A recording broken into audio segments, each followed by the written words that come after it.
Hey, hey, hey, party people. What's up?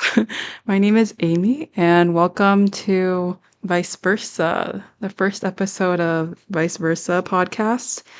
I don't really know how much I like the name right now, still subject to change, just like everything, but I'm really excited for this podcast. It's essentially a science and medicine podcast, and the reason I wanted to make it in the first place is because I really like listening to podcasts, and personally, for me, I really wanted a podcast that explained scientific papers. And I found that the basically podcasts that I did kind of listen to before would explain papers, but they would do it at a pretty like superficial level. And personally, for me, I really like getting into the details of things, and it's really hard for me to kind of keep something at that superficial level, even though it's definitely like more digestible. I just felt like, I don't know, I kind of wanted a podcast that explained papers also and explained like more scientific concepts. And I mean, that's kind of what I do when I read papers, anyways, myself. I started reading more papers, I feel like I really started a year ago because of college and like my classes requiring more of those papers instead of textbooks. And I think it was really hard to get into at first because like sometimes the terminology is just it's just too much, right? But it really helped me when I got into the details of things and when I started looking things up more myself. It really helped. So I don't know. I just wanted a podcast that kind of did that for papers. And I also personally, because, I want to be a physician, I also want to look more into clinical cases as well and have episodes dedicated to that and really integrate science and medicine together. So that way, in the future, if there's any medical students or graduate students or undergrads or high schoolers or whomever listening to this, they can learn more about like another person's, I guess, respective field. So that way, like medical students will always be informed of like research and not just like the drugs that they need to prescribe, but also why they're prescribing them. And like graduate students or anyone doing research will understand like clinically what's going on. So I think there's a lot of different ways we can really connect science and medicine together. And that's the main goal of what I want to do. I also just want to make both fields more accessible to anyone.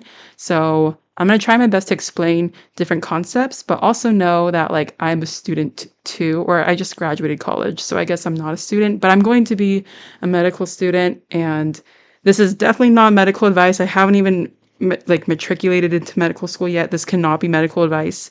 This is purely for informational purposes and also entertainment purposes because I want this to be a conversational kind of podcast and very chill, very fun. Eventually, I'd also love to like interview physicians and scientists that I admire because there's another podcast I'm going to plug, Behind the Microscope, that like interviews like a bunch of PhDs, MDs, MD PhDs about like their journey throughout like becoming a physician scientist or a physician scientist. And for someone who wants to be a physician scientist, I think hearing the journey is also very impactful. At least it has been for me. So I really want to hit a lot of birds with one stone, but this is really just also for my own fun. So if you enjoy it, then enjoy it. And if it's too much, let me know.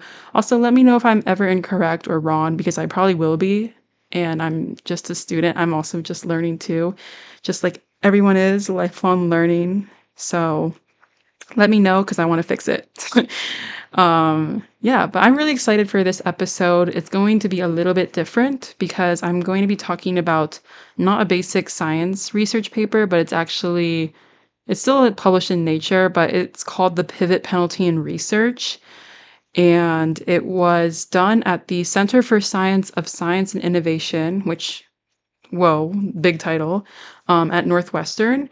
And it was published in May of this year, 2025. I think this is especially interesting to me because I have always been a little bit interested in like many different areas. And I think that's something that's pretty common among a lot of like medical graduate students and like everyone really anywhere, you just have a lot of diverging interests. And like, how do you choose like what to specialize in? How do you choose like those kinds of things? Like, what if you want to change the direction of your research or of your specialty later on? Like, what happens if you pivot, to a different area? Like, how is that received? Can you still be successful if you do that? Well, but by the title of the paper, it doesn't sound that promising, the pivot penalty, but I I think it's interesting that they're able to quantify, that there is sort of a penalty in how successful you can be in going into a new area of research or a new field. So it's very interesting, especially as science has become more specialized in the past few years. And even though this paper was published this year, it actually was received by Nature in May of 2021. So it actually has been in the vault for 4 years. So it, I think by now things have probably changed, especially with more the long-term impacts of COVID. From what I've heard and from what I've read about in the scientific community, everyone knows specialization is, a very prominent thing. And is it always good? No, because having a generalist mindset is also very good for more adaptive thinking. And that's known in risk management as well, like portfolio theory, I think, in the finance world. Not a finance person, but that's what it's also called. Like, there are a lot of advantages to having a diverse skill set, even at like an individual level, not just at a team level. We're all aware, even in the scientific community, that there's a problem with that, but there's no reward for being like a generalist. And even though we know it's good to have diverse skill sets, it's not something that the system necessarily rewards or encourages. And I don't know, I think it's pretty interesting. So they actually quantified this in this paper for the video people listening. This is what it looks like. I print out my papers to read them because I don't know why. I just read printed copies better than online. I think it's just something to do with my like attention span nowadays. But let's actually go into what the pivot penalty is. So the pivot penalty is a term that the researchers in this very paper kind of deemed or termed themselves, and that's the phenomenon where when authors pivot to like a new research area, those papers, pivot papers, let's call them that, or the focal papers of the study, tend to be cited less, basically like decrease in successful impact. They like measured success in different ways that we'll talk about later on, but that was like the main way, like the number of citations that that paper gets within like certain different time frames that they tried out. One thing about this paper that I noticed is that they did a lot of independent variable like changing and adjusting. I think that was just to prove a point that the pivot penalty exists in a lot of different frames. No matter what frame you look at it, there's always a pivot penalty. But it is interesting that like even throughout like all the independent variables they checked, like career age, like they still found the pivot penalty existed, even if you were like younger in your career stage, which is a little scary because like theoretically, if you're younger in your career stage, you might not know what you want to do. Like how can there be a pivot penalty when you just started out? Actually, for this paper, I think the first thing that I want to go into is their methodology. And this is going to be a lot of detail stuff, so if it's not that super interesting, I'm going to try to make it engaging. This is a conversation here, though. So I thought it was interesting learning about how they actually determined what is a pivot and like how they quantified the size of pivots. And I hope I got this right because I think it wasn't made super duper clear for me.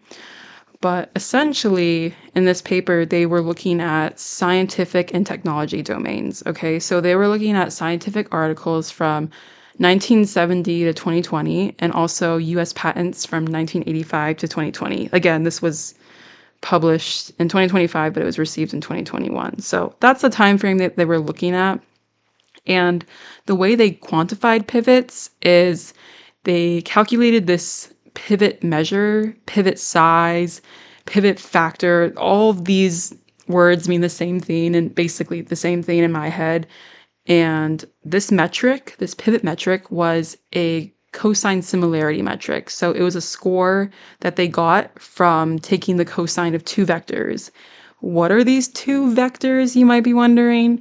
Oh my gosh, let me tell you how much I forgot trigonometry. I had to look up how to calculate like the dot product and like basically cosine again of vectors. I forgot what vectors really look like, but the two vectors represent two different things. So one vector, say for example, there's an author, and let's name her Venice. Okay, there's a Venice poster on my wall. Her name is Venice. She's great. She's a great researcher. She has a bunch of different papers, okay? And she recently just published this paper called Paper A. Papers have citations, right? Papers cite other papers. The first vector they calculated, this one-dimensional array, it would look like a one-dimensional array where each slot is a journal that the paper A cited, okay? Another thing is they didn't really account for authorship of the paper, so our researcher, Venice, apparently, could be first author, she could be second author, she could be last author, it doesn't matter. She's still an author. Authorship was a binary, okay, is yes or no. So for any paper written by Venice, they looked at the journals that she cited in her references. They also looked at the fields that the journals were categorized in as well as another independent variable change. Again, they were really like changing out the independent variables here and like modifying them to see if it made any difference. So that's the first vector. The vector is for that singular focal paper that they're looking at, okay?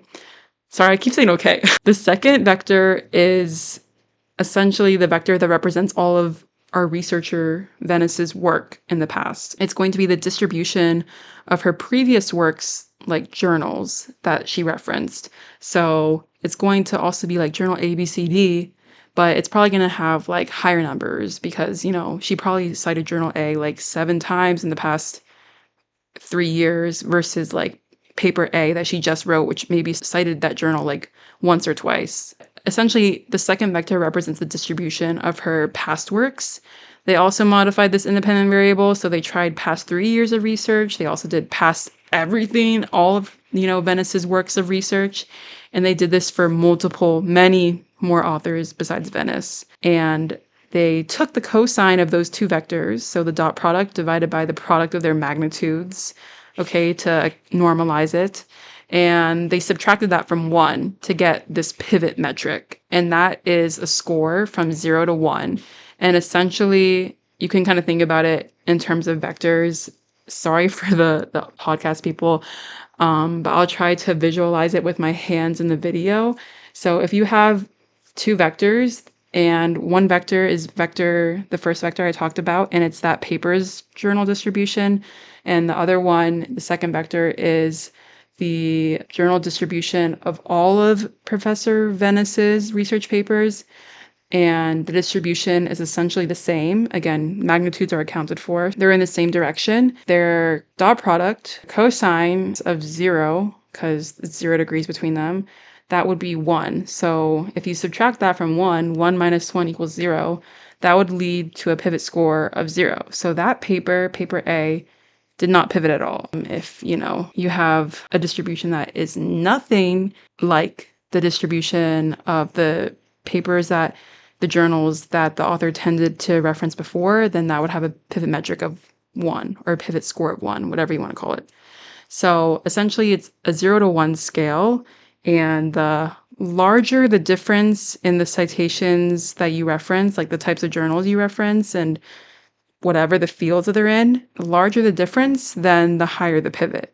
And for patents, they did something different because patents don't reference journals. They use like tech field codes, and that's actually more like quantitative too. So like they did like different classification levels because patents have different tech field classifications written into their codes. So they did the same thing, basically looking at like tech field codes that the patents reference in their citations as well. And then the second thing for methodology is how do they quantify like if a paper or a patent was successful? They mainly use a citation-based like binary measure. So they would look at like the primary citations of that paper over various windows of time. They tried different amounts. Again, they changed so many different variables, and they determined based off of like the number of times that paper was cited, was it in the top 5% of articles that were published in the same year as it, in the same field as it? And if it was in the top 5%, then it would be considered a high impact paper. So this was a binary, like it's either high or low impact measure, which I think is also kind of interesting. Now that I'm thinking about it, I wonder why they did a binary measure and not a scaled measure. They did use like relative hit rates later on in the article, but anyways, that's food for thought. Maybe that's something they could expand upon in future research as well. Anyways, yeah, they did that. They also did some non-citation based measures as well later on, like the likelihood for the paper to be used in a market sense, like in a future patent. Or they also looked at like how likely is a preprint for it to be published, basically. Like they looked at those kinds of measures too. And they did the similar thing with the patent, except they like estimated market value measurements for the patents based off of like the company's stock value for patents that were made in like firms that like actually, issued the patent. Now for the actual results of this paper, this should not be surprising. This was literally given away in the title of the paper, the pivot penalty, but they found that across all scientific fields, okay, and various institutions that they got papers from, these 25.8 million papers that they evaluated, there was a large decrease in the average rate of a paper being considered high impact with an increase in the pivot measure. Even at the individual researcher level, they found that the lowest pivot paper, so the paper that had the lowest pivot, was 2.1% more likely to be high impact compared to the 5%, like top 5% impact baseline. Whereas the highest pivot paper that the author had was 1.8% less likely under the baseline to be high impact. And they also found the same thing with patents as well. The relationship between the pivot size and impact has become increasingly negative over the past 5 decades as well. So this relationship is already negative, but it's actually been increasing as well. And there are a lot of possible mechanisms that could be at play. In this paper, they discussed 2 different ideas. One is like reputation, and the other one is just like a general like how ideas are generated kind of thing, like the actual idea of the paper itself, of the pivot paper. So for the first possible mechanism, when they were looking at reputation, they were kind of discussing this effect. They called it the Matthew effect. I'd never heard of it before, but I guess it's the idea that the rich get richer, the poor get poorer, and being established in a field provides advantages, but there also are disadvantages when you're established in a field because there's typecasting. So when you're pivoting to a new field, people like typecast you and they're like, why are you here in this field? Like, you don't have any establishment in this field. The new audience basically is not necessarily as receptive to your pivot to a research area that you're not really involved in before. So they wanted to see if like the type of audience that the paper was like basically read in impacted the success of the research and if the pivot penalty would go away. So what they did is they looked at papers where an author, like if an author published multiple papers in the same journal, they would take those papers and they assume because it's in the same journal field, the audience would be consistent throughout. Basically, they calculated the pivot penalty from those papers within that journal, and they did like regression model, which is basically just independent variables, seeing how that like pivot size of the paper would change when they plotted against the impactfulness of the paper. And they saw that the regression coefficient, or really the slope of that, was 26% less steep when the journal was the same. So what does that mean? I read that line like 5 different times when I read this paper, but essentially that means the relationship is less extreme. Like that negative relationship, it's still there. There is still a pivot penalty there, even when the audience, should be receptive of the author. And they also look to see if a distance audience would also affect that. So like an audience, for example, like in patents, like investors who weren't necessarily involved in the research, but like, are looking to see if a patent would be successful before they invest in it. They looked to see if a distance audience would also impact whether a patent had like a pivot penalty, and they found that there was still a pivot penalty for those patents, even if the audience wasn't like involved in the research too. Done. They also looked at career stage, and they found that the pivot penalty was 1.6% steeper for those later in their career, but it still appears for those early in their career as well. So the pivot penalty is still present throughout all of these cases when they're testing out reputation.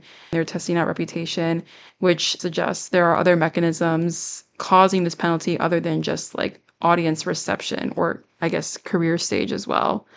So the second mechanism that they actually looked at was idea generation. So usually we think of exploration as like high risk but high reward. They found the highest pivot size decile papers were underrepresented by 69% in the upper 1% of citation impact papers. Those with the lowest decile of pivot size, those were overrepresented by 65% in the upper 1% of citation impact full papers. They saw that the increase in pivot penalty over the past few years, especially knowing that specialization has been increasing over the past few years, could be another possible mechanism that explains why there are issues with like pivot works. It's just that there is more encouragement to specialize, and that could like lead to more penalty for people who want to pivot away from what they were specializing in and go back essentially. What really stuck out to me is when they talked about previous studies in the paper and how usually what makes a paper high impact is they have the conventional prior knowledge in the paper, but they add like a small adjustment that's like atypical to the conventions of that field. So it's interesting because they found in this paper that higher pivot work tended to be more novel. Makes sense. They're usually doing some sort of atypical combination in this research. So it's very novel, but a lot of these high pivot papers don't have conventionality. They're very low in conventionality, and they don't have a prevalence towards what's been well established in that field prior. Like they're missing that conventional knowledge that usually is what makes papers high impact. And this very much makes sense because, I mean, again, I'm new to the research field, but it seems that like the way scientific research and publication, like publishing is done, it's, done by reviewers of journals who have a lot of expertise in that journal or that field of that journal. And if something goes against like the convention of that journal or that scientific field, usually the reviewers are like people who have built their careers upon that kind of knowledge. So are they likely going to be approving of an idea that doesn't reference a conventional dogma in that field, or especially one that like goes against that? Probably going to explain a lot of the pivot penalty too, because like what are the levels of papers that people are getting their work published in this new area of research, and that could be impacting the number of citations they end up getting too, especially if they're not able to get in a journal that like a lot of people in that field reference. It is interesting to think about how our system sets that kind of pivot penalty up, no matter like where you are in your career stage or like all these different factors. Another thing that makes this paper unique is that they were able to get some data from the COVID-19 pandemic as well. The question they were asking is, how do large external events impact how researchers pivot and the impact of their work? There are two different types of events that could cause a researcher to pivot their work. One is retractions, and that's when, like previous research is incorrect or, bad data, and that's called like a push pivot. And they found that pivot sizes increased for researchers who cited a paper or multiple papers that got retracted, and it was even larger for those who had cited like a paper multiple times. So they showed that like external events do push people literally to pivot harder in their to different fields. Another thing are like pull events like COVID-19, where there were unusually large individual pivots to COVID-19 research, and they found that the pivot penalty actually still existed. So authors who weren't doing like related research to COVID-19 before, regardless of what institution they came from or their own reputation, the research that they produced still had less citation impact compared to people who were publishing about COVID and were coming from more less pivoty of backgrounds. So they were closer to the field. So there's still, a pivot penalty, despite the fact there was like an impact premium, they called it, where you were like going into research that was in high demand. The fact that they were able to still see that pivot penalty and that it was able to offset that like impact premium and high demand shows that like there is systematically like a pivot penalty happening no matter even the external events. This is all to say like this paper really like went into a lot of different variables that could be affecting it. And for me, like my main takeaways from this paper are that there is more likely a systematic kind of pivot penalty or a systematic mechanism for this pivot penalty because they were able to also test other variables like funding, productivity, the team size, networking, like institution related things.